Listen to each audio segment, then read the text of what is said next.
सुप्रभात प्यारे बच्चों। आज रविवार का दिन माना छुट्टी का दिन है। मैं आपके सामने प्रस्तुत हुई हूँ एक प्यारी सी कहानी लेकर। सुने, मेरी कहानी आधारित है एक ऋषि जिनका नाम था वेद व्यास और उनके पुत्र शुकदेव पर। इस कहानी में एक राजा हैं और राजा का क्या नाम है? राजा जनक। राजा जनक हमारी सीता मैया के पिताजी। एक बार क्या हुआ, वेद व्यास जी ने अपने पुत्र से कहा, पुत्र, अब तुम बड़े हो गए हो, तुम्हारी बाकी सब शिक्षा तो मैंने पूर्ण कर दी है। मैं चाहता हूँ कि राजा जनक के पास तुम जाओ, वो अध्यात्म में बहुत महारत हैं और उनके शिष्य बन जाओ, तो आध्यात्मिक ज्ञान भी तुम्हारा अव्वल हो जाएगा। अब शुकदेव ने जब अपने पिताजी से ये सुना तो उनके विचार में एक दुविधा आई। वो सोचने लगे कि राजा जनक एक राजा हैं, सारे सुख भोगते हैं, पैसे का सुख, औलाद का सुख, यानी वो एक पिता हैं, एक पति भी हैं, और तीनों कार्य करते हुए वो इतने व्यस्त रहते होंगे कि आध्यात्मिक ज्ञान कैसे प्राप्त किया होगा और मुझे उनके पास जाकर क्या शिक्षा प्राप्त होगी। पर प्यारे बच्चों, जानते हो, बच्चे अपने पिता के सामने ना नहीं कहते, तो वो अपने पिता की आज्ञा का तुरंत पालन करते हुए राजा के दरबार पहुँचे।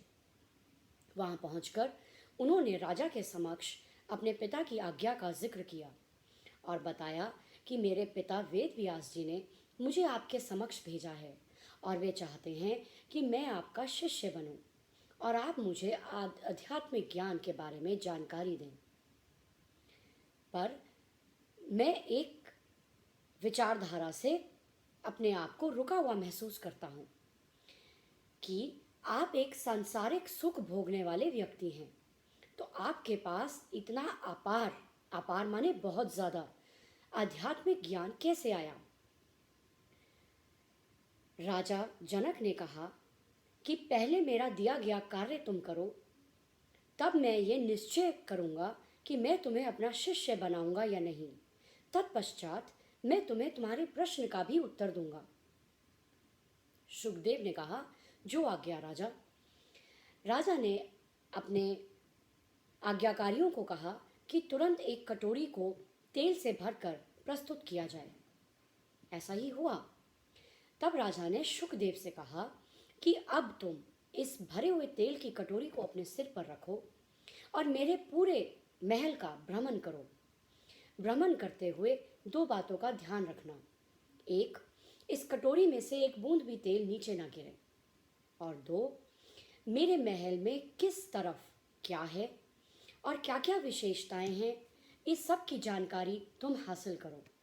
जब तुम ये कार्य पूर्ण करके लौट आओगे तो मैं एक परीक्षा लूँगा तुम्हारी। मैं तुमसे अपने महल के विषय में कुछ प्रश्न पूछूंगा। यदि तुमने उन प्रश्नों का सही उत्तर दिया, इसका मतलब तुम्हारा कार्य अच्छे से पूर्ण हुआ और साथ ही एक भी बूंद तेल की कटोरी से नीचे नहीं गिरनी चाहिए।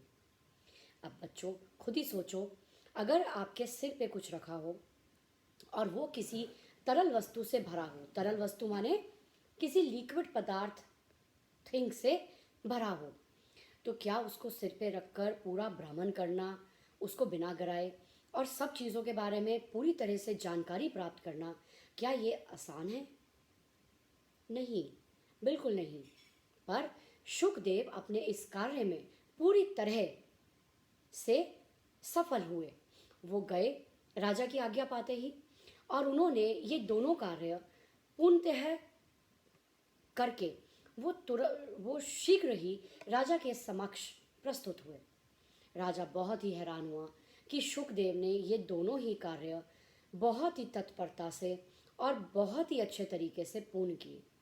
राजा ने बहुत सारे प्रश्न पूछे शुकदेव से और शुकदेव के पास हर प्रश्न का सही और सटीक उत्तर था।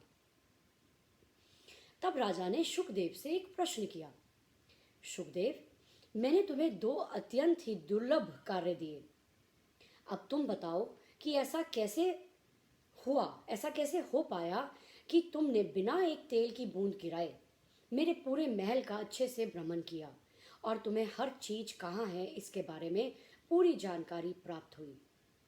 शुकदेव ने कहा, महाराज, मैंने अपना पूरा ध्यान सिर्फ एक तरफ केंद्रित किया और उस ध्यान को केंद्रित करने के उपरांत मैं दोनों कार्य बराबर बिना किसी त्रुटि के अच्छे से पूरा कर पाया।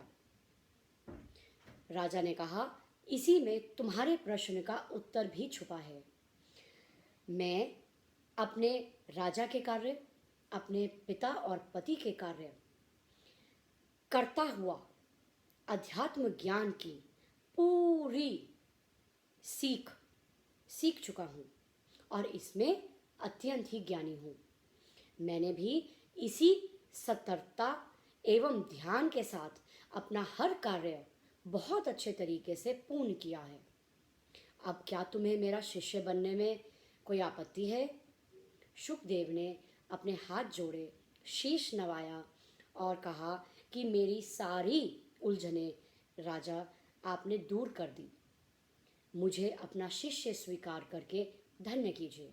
और जनक ने शुकदेव से खुश होकर उनको अपना शिष्य बनाया और आध्यात्मिक ज्ञान में पूर्णता कर दिया। तो बच्चों, हमारी कहानी तो यहीं समाप्त हुई।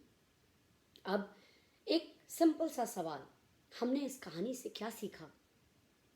हमने इस कहानी से सीखा, मुझे विश्वास है आप सब ने भी सीखा होगा, कि जो कार्य हमें दिया जाए उसको हमें पूर्णतः पूरा ध्यान लगाकर करना चाहिए।